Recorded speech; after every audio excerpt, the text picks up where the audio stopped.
Can I get my quality panel to come on up, please? I think I've got 6 of you. I've got Ryan, Brian, JT, Julie, and Julia. No.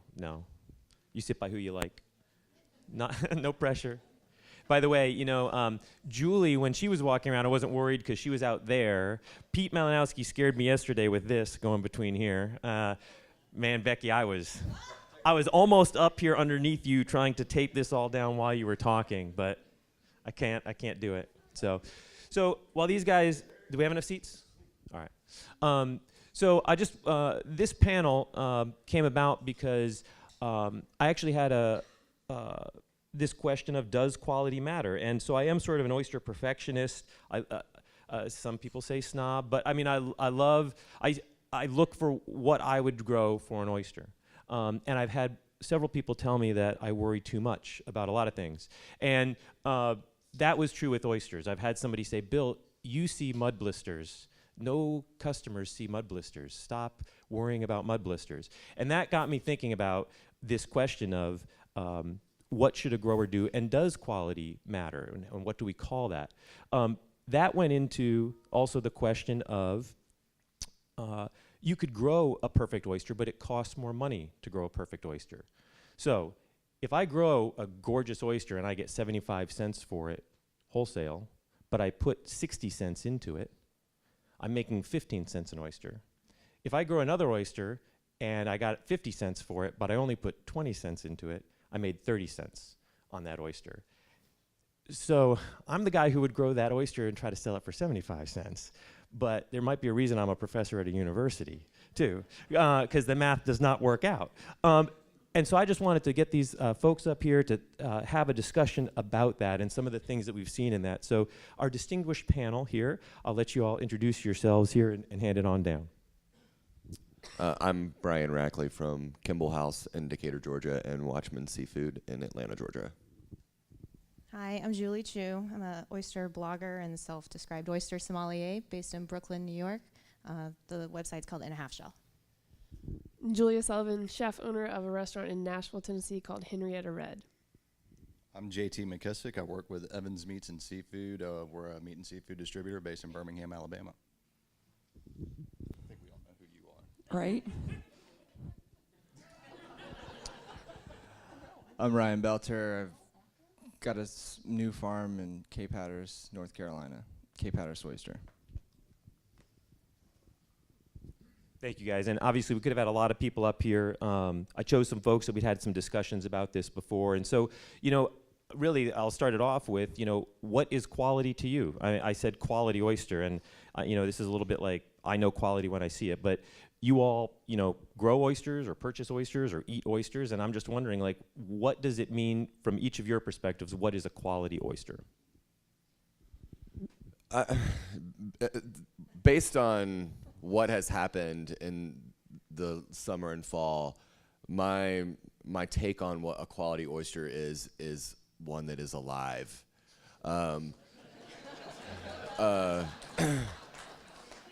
For those of you who don't know Kimball House, we sell oysters from all over the United States. So we've got people that have been at this for ages and ages, and they have tons of infrastructure, tons of hands, and they have the ability to manage consistency on a scale that's pretty unparalleled in a lot of circumstances. But those people also don't have to deal with hurricanes.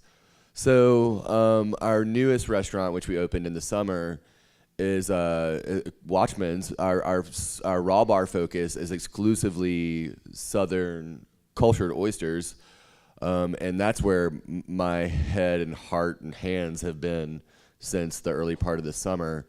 And since we've seen some pretty crazy shit happen to our Carolina and Gulf Coast, since then it's taken people's attention and also just like physical presence away from their farms, and that a lot of that is out of their control. So at this point in time, because this is where I am at currently, a quality oyster is something that I can exchange money for that is alive.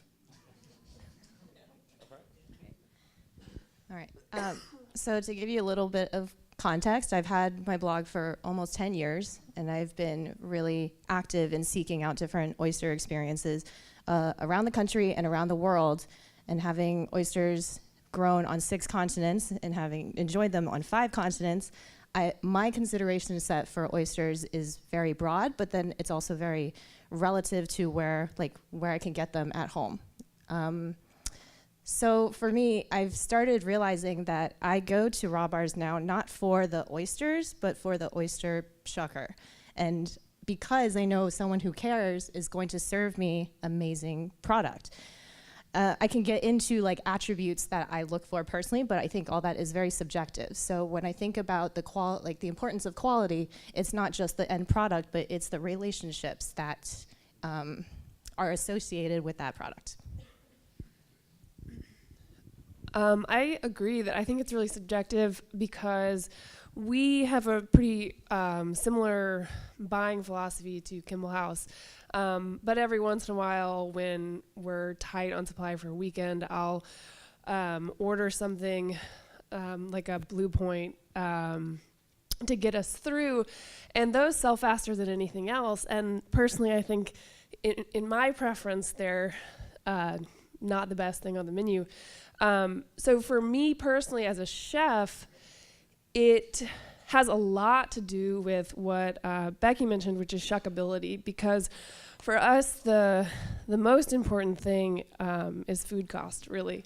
I tend to mark up the prices on my southern oysters so that I can mark down the prices a little bit on the Island Creeks and the Hamahamas, because I don't really want to sell something for more. I don't want to have something on my menu for more than $4.50.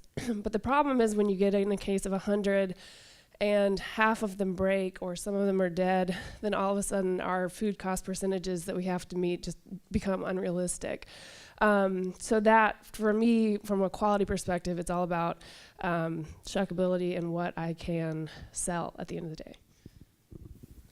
So obviously, what we feel like is a quality oyster is a lot of it will be determined by our customers, which are sitting on this panel.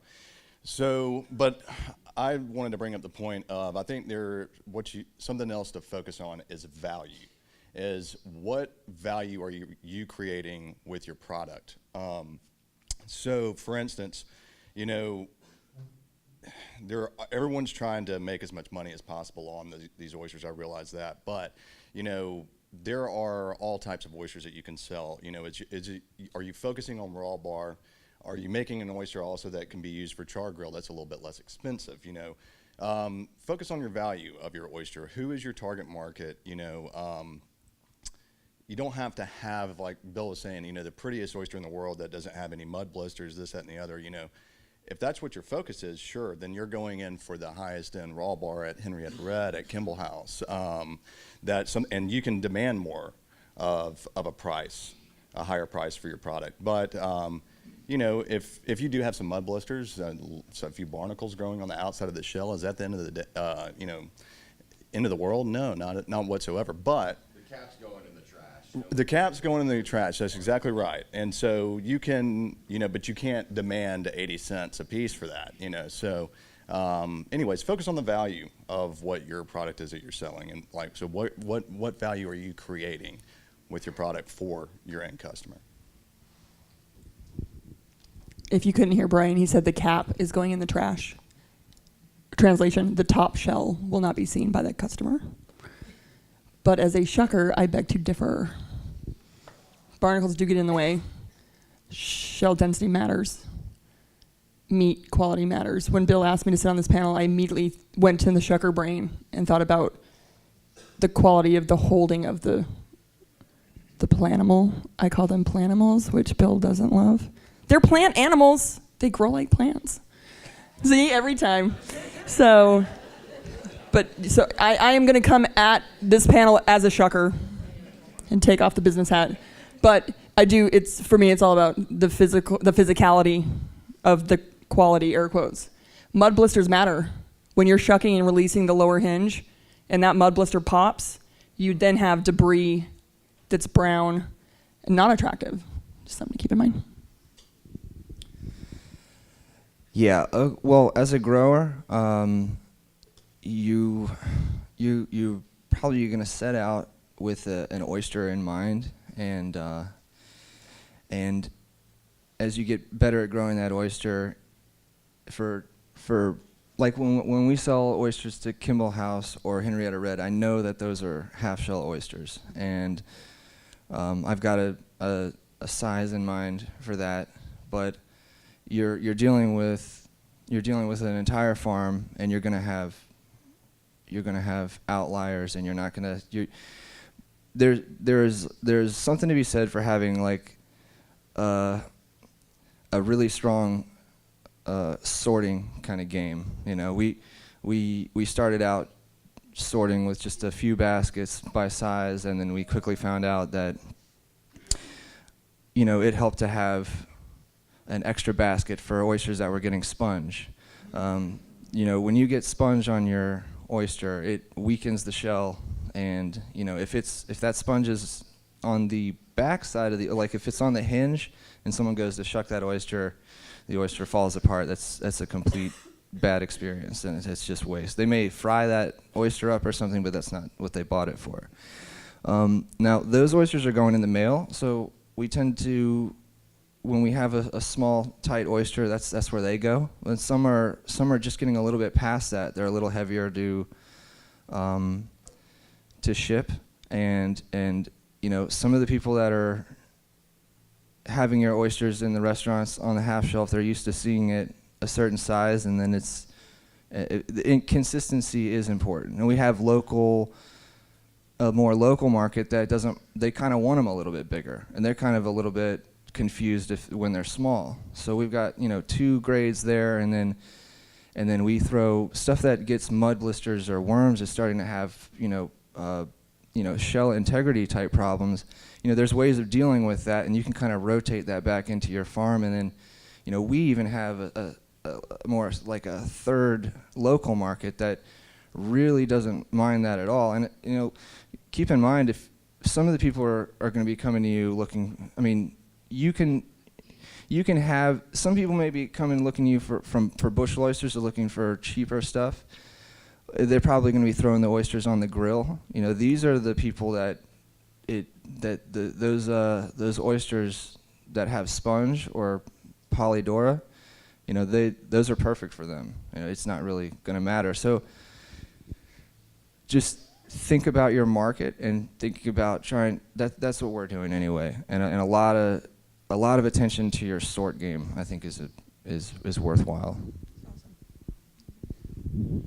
So I'll try to combine some of these questions in because I'm sure people want to ask some questions too. So just thinking about, like, briefly, in your own experience, have you seen, like, nationally we're producing a lot more oysters than we were 5 years ago or 10 years ago? Does that mean that we're producing more? Is quality increasing nationally? And in the South, it's relatively new. So how do we compare to that? Are the Southern oysters, are they doing the same quality? Are we doing less? Like, and I know it's total generalizations here, but just wanted you to speak to that. Like, where are we in terms of that oyster game? I'm a grower, so I've got kind of tunnel vision on my farm, but some of these other folks have seen other oysters. Well done. Ooh. I strongly feel that there are Southern oysters that can stand up as strongly, if not better, than the national spread. And it's because several growers have taken the time and attention to pay attention to the full market with the goal to have that tray of 3 flavors, 3 varietals, 4 varietals, and have their oyster stand up as strongly as the others. We're definitely headed there. It is expensive, but the quality is there.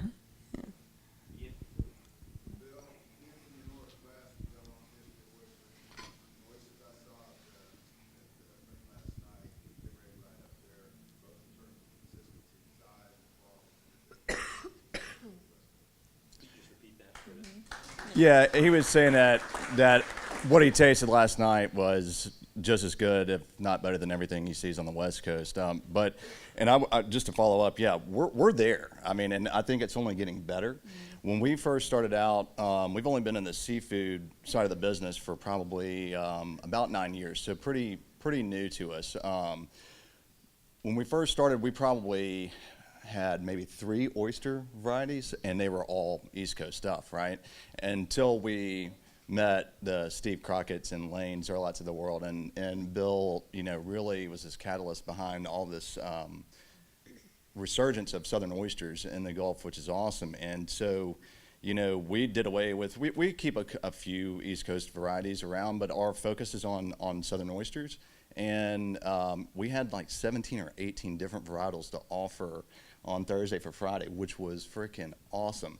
And they're all super high quality stuff that we can stand behind. And I think it's really cool what all of you guys are doing. I mean, it really is. So, yeah, anyways, go Southern Oysters.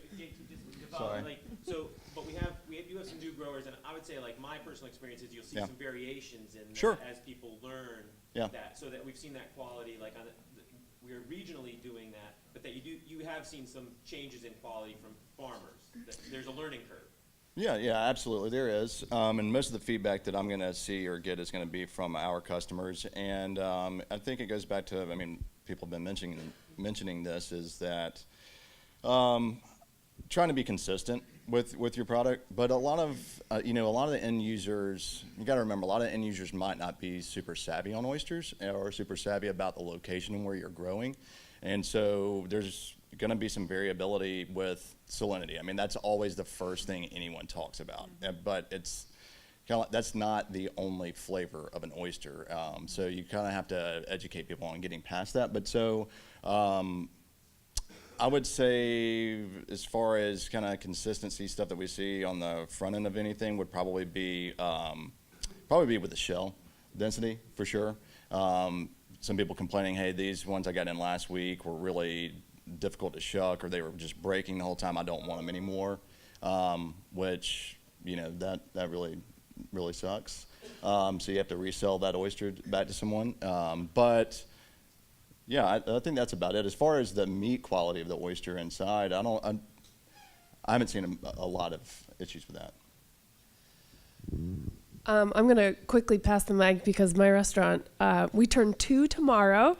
So I don't have a long history of purchasing, but one thing I will say is I do see the variance. But I try to really, with the ones we like, really stick with certain varietals, because I know that, hopefully they'll, if you get a rough batch, it'll come back around. And I was very shy 2 years ago about giving that kind of feedback to people, but my customers do it publicly out in Yelp, so I find it's fair for me as a buyer to say to you, we had this problem and I just want you to know about it. So be receptive to that. So I'm an early adopter. I'm obviously I was here at the first symposium, so I'm really loving what I've tasted and seen from the Gulf and the Southern Atlantic states. I've tried to bring some small batches up to New York. I can't get, no distributor in New York carries any, boutique Gulf oysters. But when I put them in front of some of my friends and guests, they were just blown away. Like the quality is exceptional. They're like the plumpiest little things I've ever seen. They're very, very good, and they come with great stories. So they definitely stand on their own. I am just really hoping that the distribution can continue to go north. What was the question? So, is nationally, is oyster quality increasing or decreasing, and what are we doing in the South relative? Yeah, I mean, the quality has been increasing from year to year. And again, I have to keep going back to this because we had such a major hiccup. We had stuff that was coming in from the Gulf over the summer, specifically from the Florida Panhandle, that was beautiful and super consistent and very plump. And it just looked like the time and attention to a lot of those shells was pretty fastidious over the summertime. But then once these people got beat up by storms, you could tell that they had to get away from their product. It looks to me like there was a spawn that happened right after the storm. So there's a lot of stuff that, the consistency dropped off in terms of just shell shape. Overset was all over everything. And it's just like, what am I supposed to do? I'm not going to fuss about this. We're good enough at shucking oysters that we can still make those look beautiful. And the thing that, I think anybody on this panel who has ever held an oyster knife, or anybody in this room who's ever held an oyster knife, the one thing that is just a son of a bitch for all of us is boring sponge, because it turns your shells into fortune cookies. But we can get around overset, we can get around back bends, and some slight inconsistencies with shape and size. And we know that people they have the know-how to farm oysters because we've seen them, and we're just like a little bit of a bump in the road because of these post-storm cause and effect situations. So I think that these guys know what they're doing. I think the quality is high. Obviously the water temperature and the speed of growth is a variable that other markets don't have to deal with. It's a blessing and a curse in a lot of forms. But in general, just knowing our demographic, which is, a metropolitan demographic of people from who are all over the place. Have you guys ever been to Atlanta? Do you know anyone who's from Atlanta? There ain't nobody in Atlanta from Atlanta.